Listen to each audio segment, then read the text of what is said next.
Gravando. Na última aula, então, a gente viu alguns conceitos importantes como molhabilidade. É, Resumindo, né?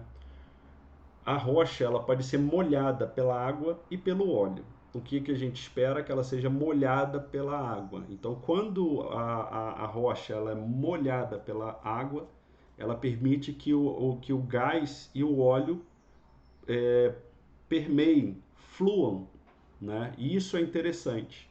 Mas depende de vários aspectos, principalmente físico-químicos, aquela interação físico-química que não é estática, não é uma fotografia. O reservatório é extremamente dinâmico, gente, extremamente dinâmico. Então, a tomada de decisões, muitas das vezes, a gente vem com recorte, tá? Mas é que nem você pegar um filme, uma série. Se você assistir só um episódio, sei lá, de Peaky Blinders, de Vikings, de The Last Kingdom, não sei qual série vocês acompanham aí. A gente fica fora de contexto, não fica? Não é? A mesma coisa aqui. Então, quando a gente pega só uma dessas definições, né, e procura se apegar, normalmente a gente se apega muito àquela definição que a gente melhor entende, né? A gente tem que lembrar que elas conversam entre si, né?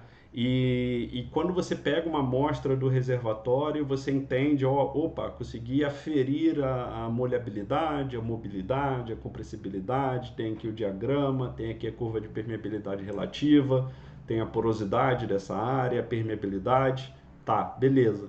Mas ela é dinâmica, ela vai mudar, porque a gente está perturbando o reservatório.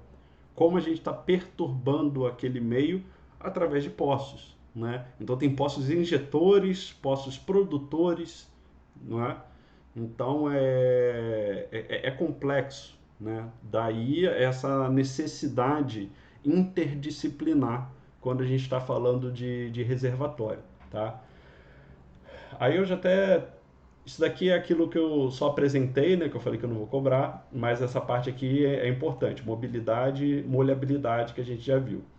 A gente viu aqui o efeito na é, curva de permeabilidade relativa. Falando agora um pouco de pressão capilar, não vou entrar muito a fundo, vou só comentar para vocês entenderem. Quem for seguir engenharia provavelmente vai ver um pouco mais a fundo.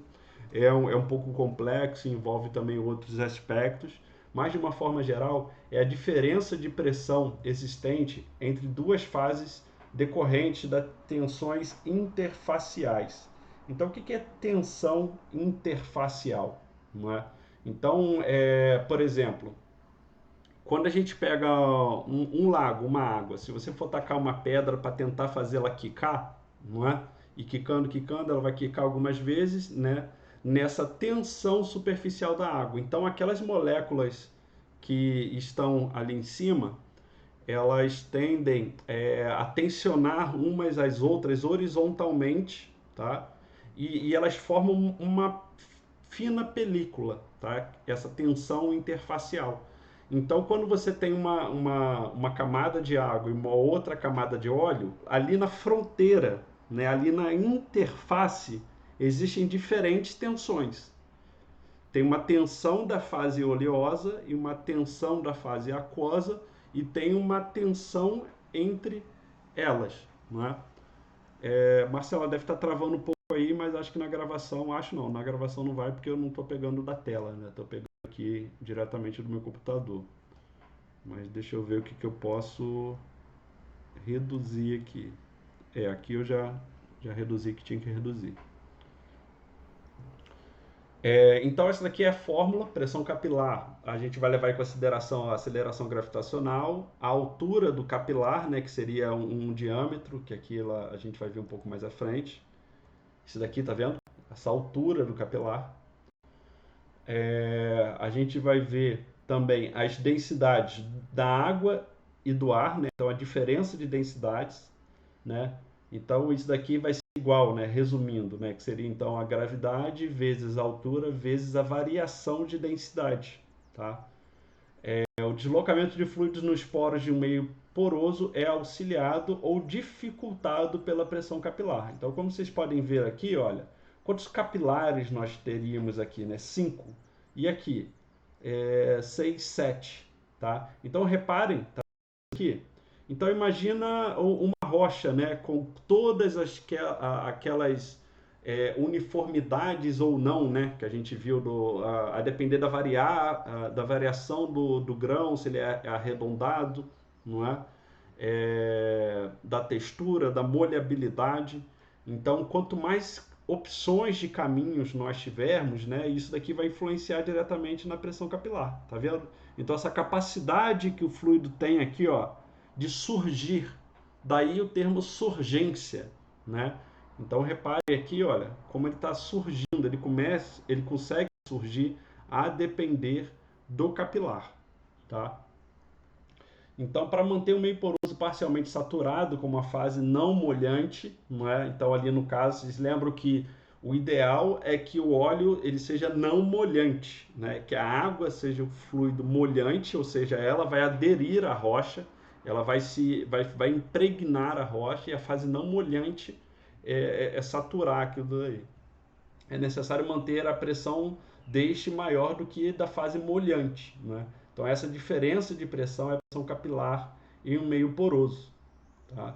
Então aqui pressão capilar é igual a pressão do fluido não molhante menos a pressão do fluido molhante.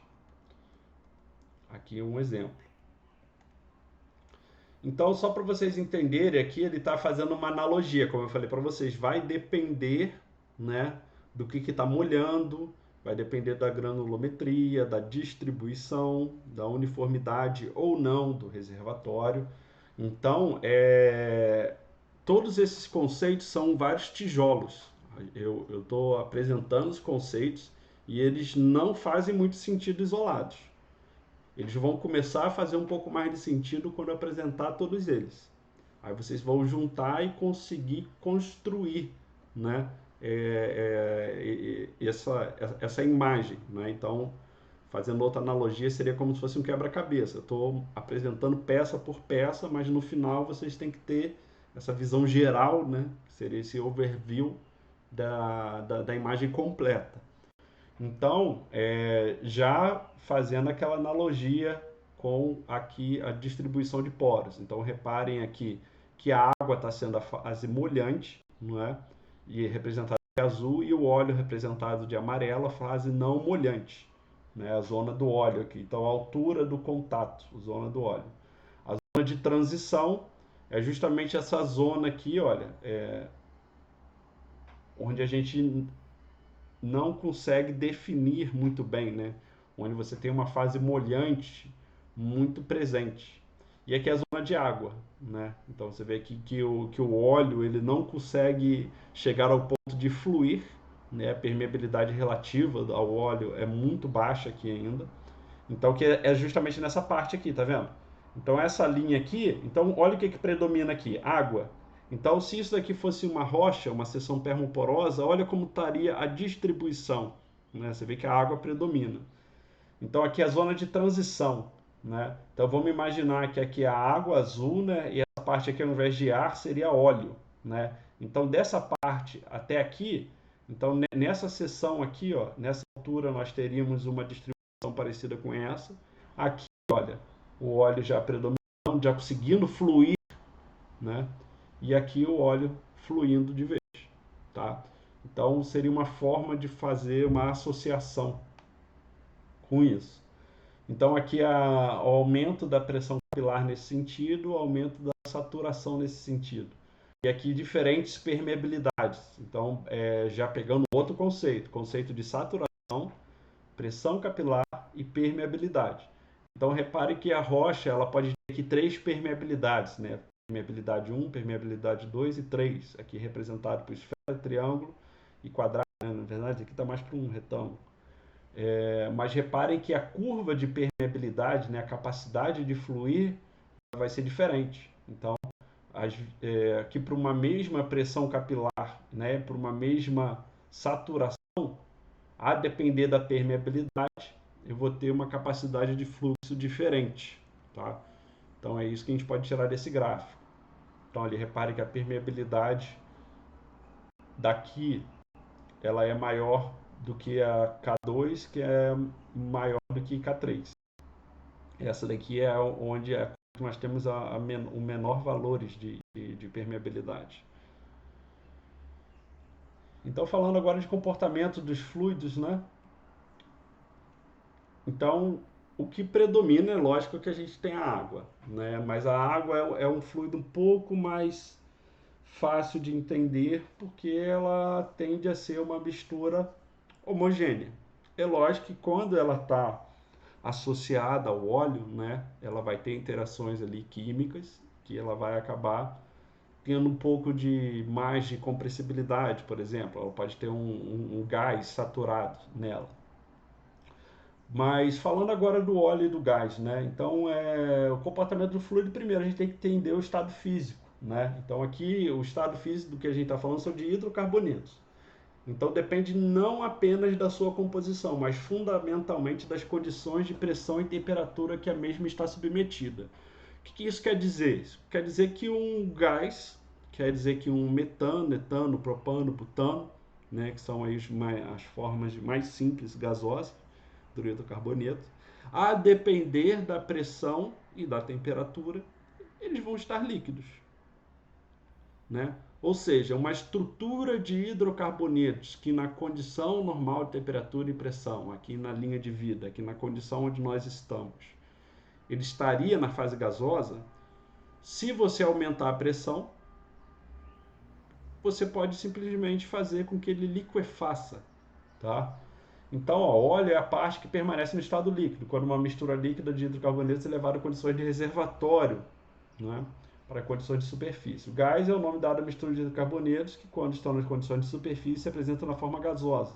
No reservatório, essas misturas podem se apresentar tanto na gasosa quanto dissolvida no óleo. Então, o estado físico ou fases, né, forma em que a substância pode se apresentar, são definidas pelas condições de pressão e temperatura.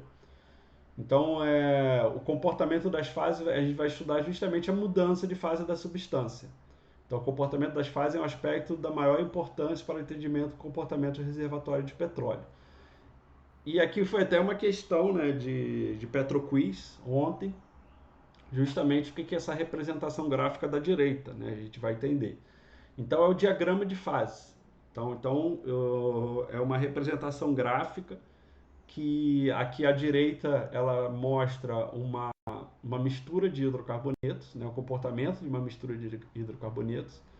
E aqui seria mostrando o comportamento da água, tá? Então, imagina aqui nós temos o eixo da pressão, que ele sobe nesse sentido, aqui nós temos o maior valor, vamos chamar de 1, aqui a gente tem o menor valor, vamos chamar de 0. E aqui temperatura, nós temos o maior valor aqui nesse ponto, vamos chamar de 1, e aqui 0, tá? Então, repare que aqui eu tenho a curva do ponto de bolha, tá? Então, vamos chamar aqui de curva do ponto de bolha. Repare que à esquerda dessa curva do ponto de bolha, nesse ponto 1 aqui, eu tenho uma substância 100% líquida, tá? Então, vou pegar aqui a caneta. Então, aqui nessa região, eu tenho uma substância 100% líquida, tá? Em toda essa parte aqui. Então, beleza. E o que eu tenho aqui nessa outra parte? Vapor. Tem uma substância 100% vapor. Tá? E o que eu tenho no ponto 2 e no ponto 3? Eu tenho justamente essa zona de transição. Tá? Eu tenho essa zona aqui de transição. Então, deixa eu tentar apagar aqui. Tá. Então, essa zona de transição aqui é o ponto a partir do qual vai surgir a primeira fração infinitesimal, que é o termo mais correto, ou seja, aquela partícula minúscula, micron, né? Se eu estiver vindo nesse sentido, vai ser a primeira partícula de gás do meu líquido. Vamos supor que a pressão, vamos supor uma condição isobárica, né? Ou seja, onde a pressão não sofre variação. Nós vamos ter apenas variação de temperatura. Então, para uma dada pressão, a gente vai aumentando a temperatura. Quando chega nesse ponto, começa a gasificar.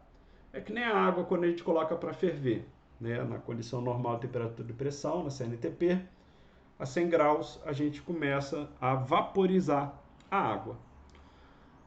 Agora, quando eu atinjo 100 graus, o que vai diferenciar aquela água que eu estou fervendo ali no fogão de casa? Ela vem a ficar 100% no gás. Ela vai ser em função de quê? Então, eu atingir 100 graus, a água ali, ela vai começar a vaporizar. Para ela vaporizar, totalmente, o que eu tenho que fazer? Esperar. Ela vai ser uma questão de função do tempo, tá? Porque a temperatura de vaporização já foi atingida. O que a gente pode fazer na indústria, né, é os chamados fluidos superaquecidos. Né? Os superaquecidos é quando você ultrapassa esse ponto de mudança de estado dele. Ali no caso da água, a gente pode ter algumas condições de indústria onde a água fica a 120 graus, por exemplo.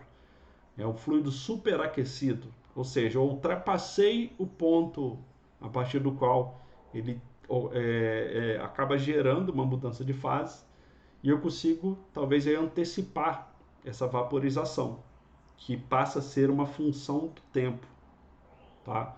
Então aqui, tá vendo? Eu posso ir adicionando temperatura, né? Mas se eu ficar parado aqui, em função do tempo, eu vou ter uma completa vaporização.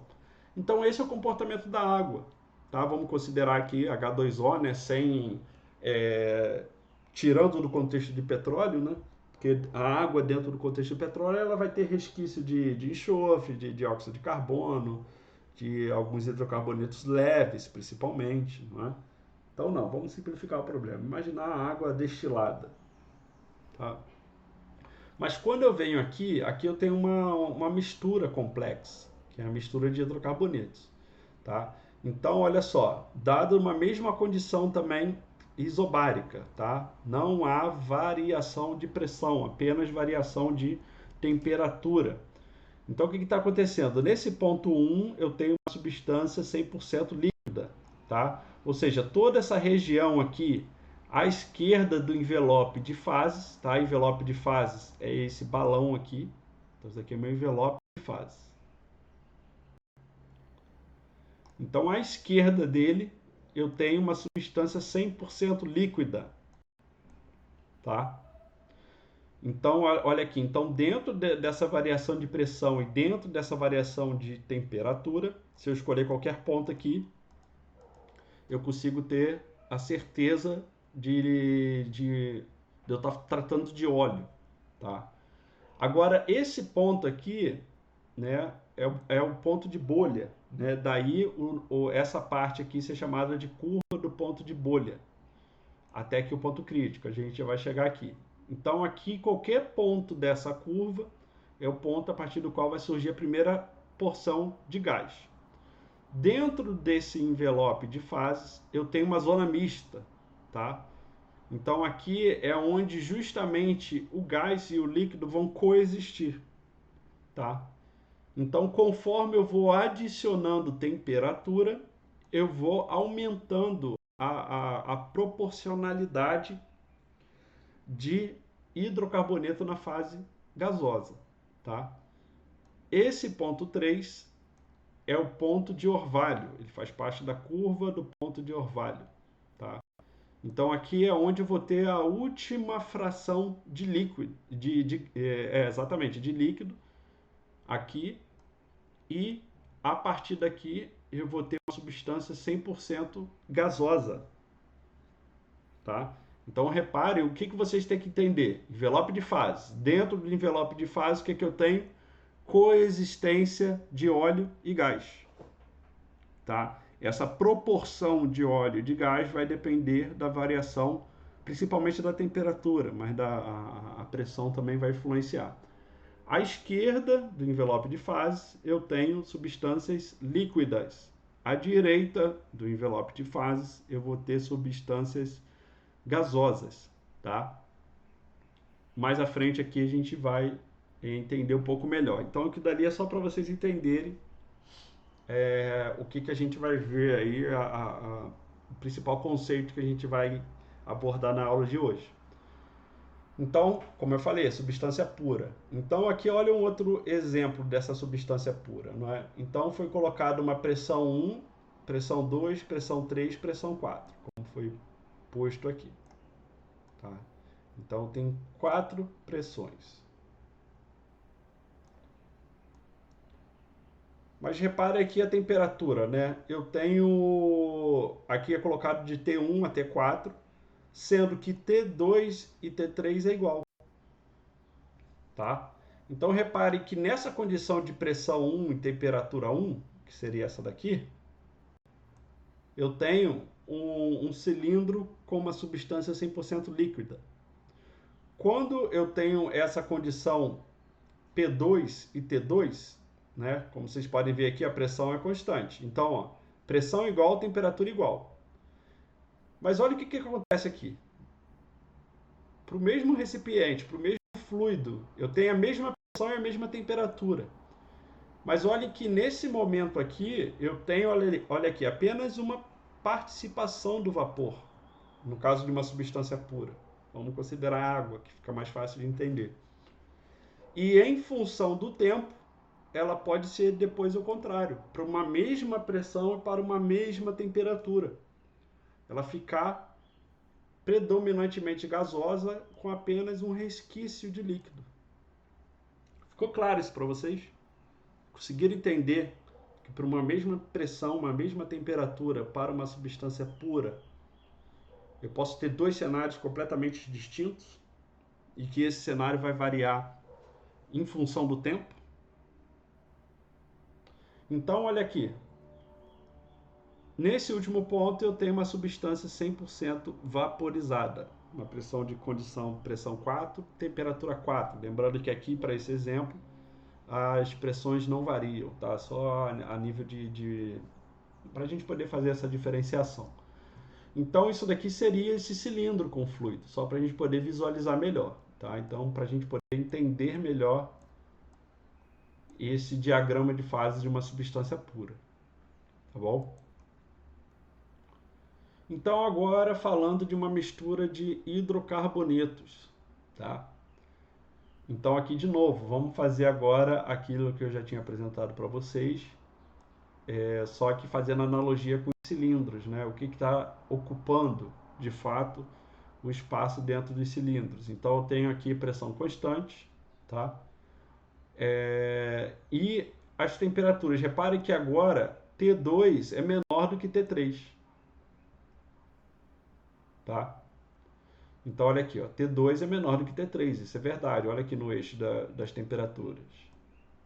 Aqui é 0, aqui seria 1, né, o máximo. Pressão, que seria o mínimo, máximo, tá? Então, olha o que está acontecendo aqui. Então, nessa condição 1, uma substância aqui, olha, 100% líquida, tá vendo? Como ela está isolada. Repare que está aqui, por se tratar de uma mistura de hidrocarbonetos, ou seja, tem uma complexidade maior do que uma substância pura. Então aqui ela já foi até isolada, né, por esse pistão que está aqui no cilindro.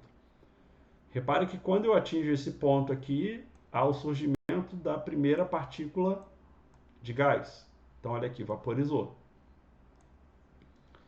Nesse momento 3, a temperatura é maior do que o do momento 2. E olha o que aconteceu. Uma predominância do vapor e o surgimento, o resquício, melhor dizendo, de líquido. Mas o que variou desse cilindro para esse? Além do estado do fluido. Conseguem ver aqui?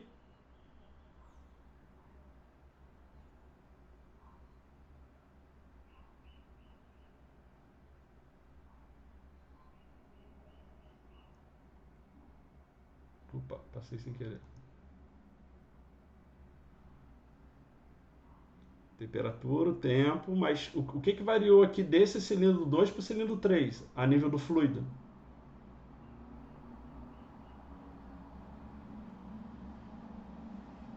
E isso aí, Arthur, volume. Isso aí, Enzo, volume. Repare que isso não aconteceu na substância pura. Olha ali, o volume ocupado permanece o mesmo. Ali se tratando de água, né? Levando em consideração, pegando o exemplo da água. Uma substância pura. Agora, mas conseguiram entender o quão complexo é o hidrocarboneto?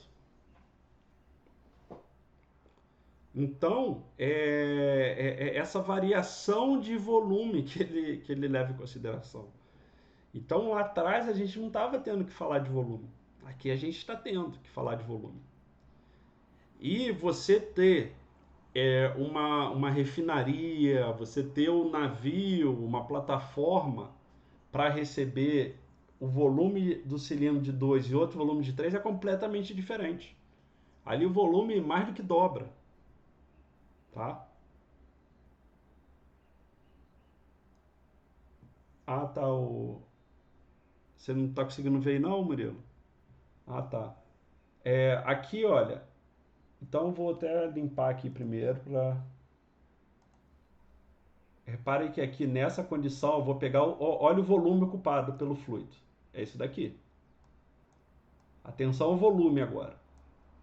Que é esse ponto. E essa pressão é essa temperatura. E olha aqui no ponto 3, aonde que veio parar. Olha o volume ocupado agora. Olha o tamanho. Conseguiu ver a diferença, Murilo? Do círculo? Não é? Bem maior. Então, isso para vocês entenderem a complexidade e uma outra variável que a gente tem que levar em consideração: volume, tá? Então, contextualizando isso daqui que eu estou explicando para vocês, ele é um problema altamente complexo e é um problema grave, por exemplo, nesse contexto atual da guerra. Lá, gente, o gás ele vale muito porque o inverno deles é rigoroso. Sem o gás aquecendo, simplesmente pessoas morrem de frio. Né? E principalmente a Alemanha, ela não tem autonomia para aquecer as casas do país. Boa parte da casa das casas do lá da Alemanha, eles não têm autonomia de aquecimento. Foi construído levando em consideração o gás russo.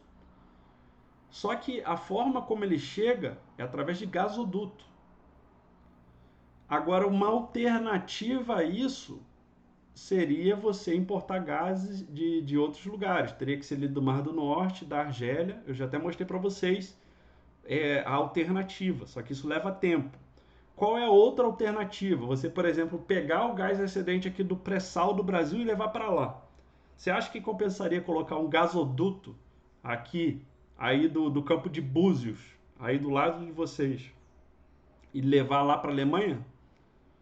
Você acha que logisticamente, financeiramente isso se pagaria? Botar um gasoduto daqui para lá? Ia ser um pouco caro, não ia? Não é? Exatamente.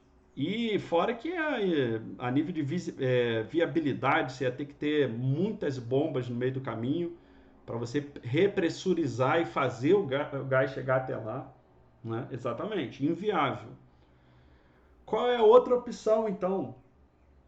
Que é o gás, o LGN, né? Os navios de LGN. Não sei se já viram esses navios, eles têm uma esfera em cima que eles reduzem a temperatura e aumentam a pressão, né? Então imagina, pessoal, eu tenho aqui um gás, né? Um gás ele está nessa condição.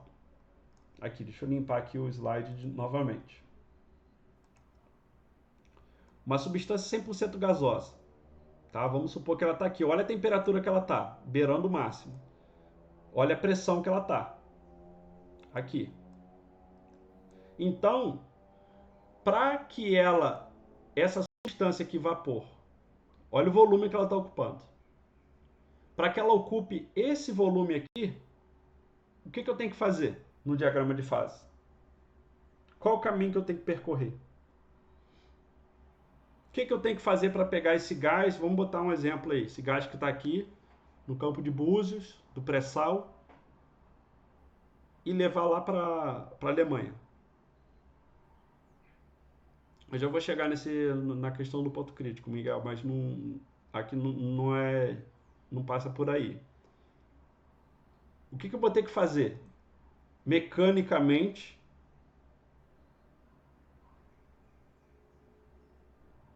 para voltar, eu tenho que reduzir a pressão, a temperatura e aumentar a pressão, não é? Então, para que essa substância aqui ela ocupe um volume próximo a isso, o que eu vou ter que fazer com a temperatura dela? Diminuir. E o que eu tenho que fazer com a pressão? Para facilitar, né? Se eu não alterar a pressão, eu vou ter que diminuir muito a temperatura. Então, para que eu não tenha que diminuir tanto a temperatura, agora imagina, se eu chegar aqui, olha, eu quero transformar ela em líquido. Em líquido ela já vai ocupar esse volume. Então não é apenas só essa pressão que atende. Tem uma outra pressão aqui, vamos botar aqui esse valor de pressão, só para botar números aqui, uma pressão de 0,5. Mas olha só, eu tenho essa pressão aqui que também me atende, não é? Vamos botar essa pressão aqui de 0,8. Tá? Fala, opa, essa pressão aqui também me atende. Então, e uma temperatura menor. Repare, uma temperatura menor. Então aqui eu não preciso chegar a essa temperatura. Esse ponto aqui, ó, já me coloca nessa condição. Então, é uma forma de eu transportar o gás ocupando um volume menor para que eu possa atender. Aí quando chegar lá, por exemplo, na Alemanha, tá? Eu vou fazer uma despressurização, tá? Então o que é despressurizar aqui no diagrama? É vaporizar. Eu vou despressurizar e depois aumentar um pouco a temperatura e ele vai voltar para o estado gasoso e ele vai poder aquecer as casas lá na Alemanha. Toda a estrutura de gás que já foi projetada para receber um fluido com essas propriedades. Porque um aquecedor, quando ele é feito para receber um gás, você não pode chegar com gás ali. Ele foi feito para receber um gás numa determinada pressão, numa determinada temperatura. Se você muda esses parâmetros de entrada, o gás não vai funcionar como deveria. É a mesma coisa você pegar um carro a diesel e colocar etanol nele. Você acha que uma caminhonete, uma picape a diesel, se você botar etanol nela, o que vai acontecer com ela? Ela vai rodar? Ela vai rodar. Mas ela vai rodar bem? Aquele motor ele vai durar mais ou vai durar menos? O motor de uma picape a diesel, se você ficar abastecendo com etanol. O que vai acontecer com a vida útil do motor? Vai ficar igual, vai aumentar ou vai diminuir, gente? Vai diminuir, não vai? E a performance, a capacidade de torque, de velocidade, vai diminuir. Por quê? O motor não foi feito para ser abastecido com etanol. A mesma coisa um aquecedor a gás. Ele foi feito para receber até as impurezas, né, que acabam passando, típicas do gás russo. Agora, você mudar toda uma estrutura assim de uma hora para outra é complicado. Então, por isso, essa complexidade. Não é simples a gente resolver, é muito complexo. Você fica assim, muito vulnerável, tá? E o diagrama de fases, ele respalda vocês tecnicamente, para vocês entenderem a complexidade logística técnica por trás disso, tá? Então aí quando alguém for puxar o assunto da guerra, aí você fala, opa, peraí, eu posso acrescentar aqui nesse assunto. Aí você explica aí para a mãe de vocês, para os pais de vocês, para o irmão de vocês. Não, olha só, para ver se vocês entenderam esse conceito aí. Num primeiro momento eu sei que não é tão simples, né? a gente visualizar todos esses pontos. Mas já voltando ali no ponto que até o Miguel comentou, o ponto crítico. Então, o ponto crítico, Miguel, é justamente essa fase que não ela onde acaba a curva do ponto de bolha, ou seja, onde surge a primeira fração de gás, e onde começa a curva do ponto de orvalho, que é onde aqui seria o primeiro ponto de surgimento de líquido. Então, se eu fizer uma análise da direita para a esquerda, tá? Aqui eu tenho uma substância 100% gás, tá? E essa curva do ponto de orvalho é o ponto a partir do qual onde surge a primeira fração infinitesimal de líquido, tá? E se eu fizer uma análise da esquerda para a direita, a curva do ponto de bolha é o ponto a partir do qual surge a primeira porção de gás, tá? E o ponto crítico é esse limite, essa zona de transição, essa zona indefinida, é onde acaba um e começa outro, tá? Então é interessante a gente identificar o ponto crítico, que esse diagrama de fase que eu estou passando para vocês, esse balão aí perfeito, ele não é bem assim. A gente vai ver que ele pode adquirir outras formas, tá? Aqui, tá vendo? Olha, outras formas do diagrama de fase. Tá vendo como ele pode ficar? Vai depender se ele é gás, vai depender se ele é óleo, vai depender do grau EPI. Então o diagrama de fases ele é quase que uma identidade, né? É como se fosse uma impressão digital daquele fluido, daquele reservatório. Então, cada fluido, cada reservatório vai ter um diagrama de fases, tá? Isso a gente consegue ver a partir dos fluidos que são colhidos, tá? E aferidas as devidas pressões e temperaturas. Você faz alguns testes, hoje em dia você consegue até conectar o computador na árvore de Natal e ela já consegue gerar um diagrama de fase para você entender o comportamento dos fluidos ali. É onde o gás não pode ser mais liquefeito apenas pela alteração na pressão, correto? Peraí.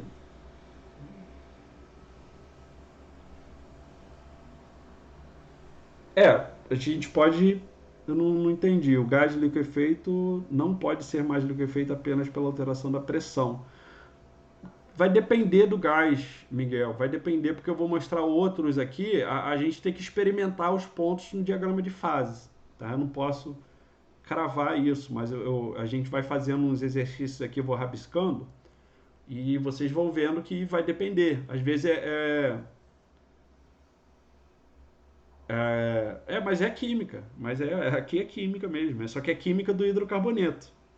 Entendeu? Então não é porque eu penso também muito na parte da engenharia mecânica e da viabilidade, tá? Então uma coisa é aquela química perfeita, química de laboratório, a gente faz uma coisa ou outra. Outra coisa é você trazer a economicidade, a viabilidade econômica, né? Se é mais barato a gente variar a pressão ou temperatura para mudar o estado físico da matéria, em larga escala para atender uma região, para atender um país. Então, para atender um deslocamento de um navio. Né? Uma coisa é a química de laboratório em condições perfeitas, né? Uma química experimental. Outra coisa é uma química de viabilidade econômica, de viabilidade logística, de viabilidade técnica. Não é? Então, mas faz todo sentido você colocar química aí, tem que ser mesmo. Tá? Mas lembrando que sempre quando eu olho para umas situações dessas, eu já penso principalmente na questão logística e econômica. Não necessariamente nessa ordem, às vezes na questão econômica e logística. A gente tem que pensar nessas outras variáveis. Quando a gente fala de petróleo, a economicidade do problema está muito presente. Tá? No fim das contas é isso. Você pode ter uma solução química perfeita. Se ela não for viável econômica, você não vai fazer. Entendeu? Não vai fazer. Você vai ter que pensar numa outra solução química que atenda à viabilidade econômica do projeto. Essa zona de transição, aqui, deixa eu limpar aqui. Tá. Essa zona de transição aqui, que é essa zona mista, tá? Onde o líquido e o gás vão coexistir, né? Que está dentro do envelope de fases. Lembrando que o que é o envelope de fases? é o conjunto aqui da curva do ponto de bolha mais a curva do ponto de orvalho. O limite entre uma e outra é o ponto crítico, tá? À esquerda da curva do ponto de bolha ou à esquerda do envelope de fase, né, a gente vai ter uma substância 100% líquida. À direita do envelope de fases ou à direita da curva do ponto de orvalho, a gente vai ter uma substância 100% gasosa. Aqui dentro elas vão coexistir. Mas a depender do ponto, olha só, eu posso ter 75% líquido, 25% gasoso. Aqui 50% líquido, 50% gasoso. 25% líquido, 75% gasoso. Então reparem que, olha só, para atingir essa condição aqui, olha, eu posso ir variando a temperatura e pressão. Olha a temperatura que eu tenho que atingir aqui e a pressão para ter uma substância 25% líquida e 75% gasosa. Mas reparem que, vamos colocar aqui uma temperatura, vamos chutar um valor, 0,5, tá? 0,5 graus Celsius, e vamos colocar aqui 0,4 ATM, atmosferas. Tá? Eu estou usando só algumas unidades medidas para a gente poder quantificar. Mas reparem que se eu pegar esse ponto aqui, eu também tenho 25% gás e 75% líquido. Então, mas olha só a temperatura aqui. Vamos botar aí que a temperatura aqui está a 8, né? 80%, e a pressão aqui está maior. Então, olha que doideira, gente. Eu aumentei a pressão e aumentei a temperatura e eu mantive o estado e a proporcionalidade de gás e de líquido. Aumentando a pressão e temperatura, eu mantive a mesma participação, o mesmo volume de gás e o mesmo volume de líquido. Entenderam o quão específico é esse diagrama de fase? Ele é exclusivo para hidrocarbonetos. É um comportamento completamente atípico. Tá? É esse tipo de interpretação que eu espero de vocês no diagrama de fase. Vocês entenderem que a variação da pressão, a variação da temperatura, a depender não vai mudar em nada. Tá? Isso, como eu falei, é muito específico de hidrocarbonetos. Aqui, ó, nós temos essa curva, né, essa linha perpendicular ao eixo de temperatura. Voltando aqui, olha. Então, temperatura perpendicular é isso, tá? E que vai tangenciar, né, vai tocar a curva, o extremo, né, da curva do ponto de orvalho. Eu chamo ela de cricondenterma. Cricondenterma. Então, o que é cricondenterma? É justamente o limite de temperatura a partir do qual o gás e o líquido podem coexistir. Tá? Passou esse ponto, aqui só tem 100% gás. Então, essa é a cricodenterma. Tá? E aqui nós temos a linha cricodembárica. Ela é perpendicular ao eixo de pressão e tangencial à curva do ponto de bolha. Então, esse é o valor de pressão máximo aonde, aqui tá vendo? Aqui o gás e o líquido vão coexistir. E isso em função agora da pressão, não da temperatura. A partir desse ponto, o que eu tenho? Só líquido. Tá? Então, essa é o limite de pressão de coexistências das fases. Esse daqui é o limite de temperatura de coexistência das fases. Então, a cricodenterma é esse limite esse nome que a gente dá, o limite de temperatura de coexistência das fases, numa mistura de hidrocarbonetos. E a cricodembárica é o limite de pressão. Aí, para quem gosta de música, eu fiz até eu tentei imaginar, né, qual seria o som de uma região cricodembárica. Lá no meu canal do YouTube eu fiz uma música instrumental chamada Cricodembárica. Depois, quem gosta de música instrumental aí pode dar uma olhada. Mas entenderam? Eu sei que tipo é um pouco complexo, né? Mas no primeiro momento, depois a gente entende. Aqui é só para mostrar e ilustrar para vocês, porque é importante, justamente botando o fator não apenas temperatura e pressão, mas volume, né? Então repare que o eixo do volume aumenta aqui justamente em função do gás. Aqui seria para a substância simples, né? Tá vendo que seria um comportamento mais 2D, não é?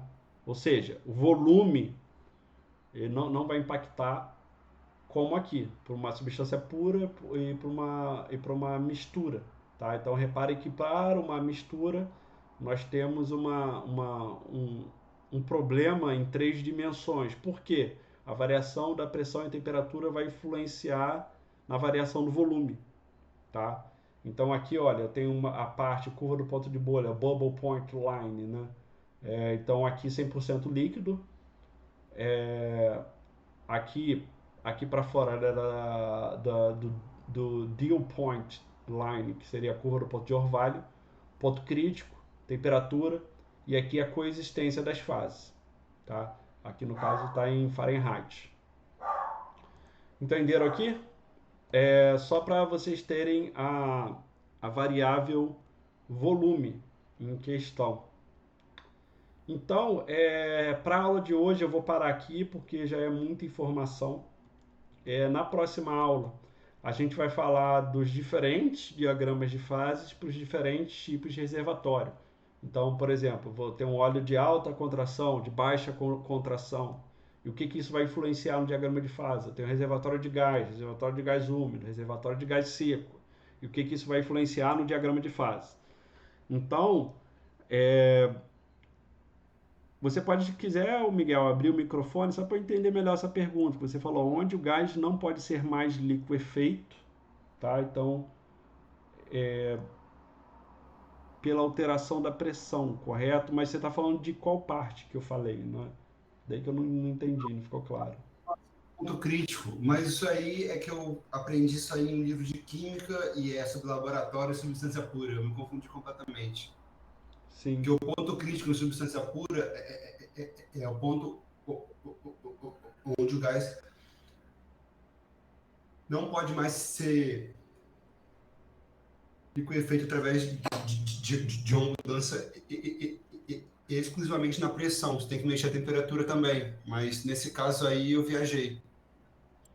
Aí depende, que é uma substância pura. Uma substância pura ela é mais previsível, vamos colocar assim.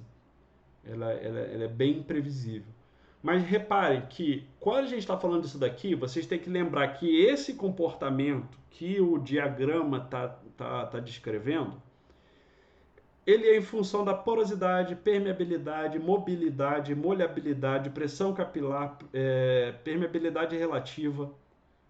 Então isso daqui, tudo aquilo que a gente falou, é levado em consideração. Uma coisa é analisar uma substância pura dentro de um cilindro de vidro, numa capela.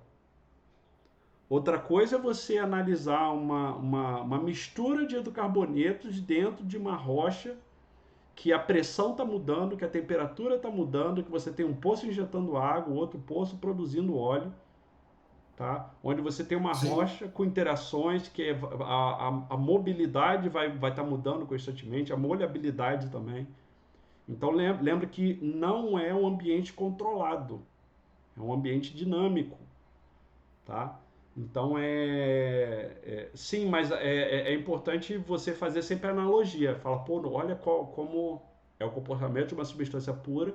Se você entender ali, né, dentro de um ambiente controlado, você vai variando, vai testando, vai fazendo experimentos. Opa, então eu entendi as possibilidades de uma substância pura. Agora, quando você vem para uma mistura, você vai fazendo uso, mas isso daí você tem que fazer uso desse conhecimento para te ajudar a entender aqui. Mas é isso, se eu parar aqui a gravação,